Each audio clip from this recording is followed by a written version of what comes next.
सुरुवात करूया आजच्या मुंबई ईस्ट वेस्टला।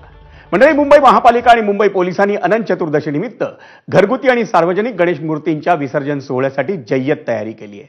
मुंबई महापालिकेने गणेश मूर्तींच्या विसर्जनासाठी 70 नैसर्गिक स्थळे आणि 290 कृत्रिम तलाव सज्ज केले। बीएमसीचे 10,000 अधिकारी आणि 245 नियंत्रण कक्ष हे विसर्जन सोहळ्यासाठी तयार करण्यात आले।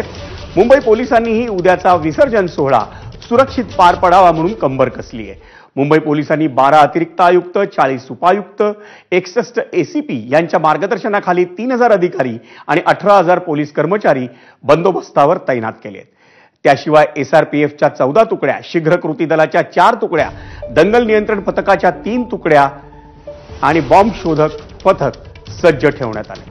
मुंबईतल्या विसर्जन सोहळ्यावर तब्बल 10,000 सीसीटीव्ही कॅमेऱ्यांमधून लक्ष ठेवण्यात येणार आहे।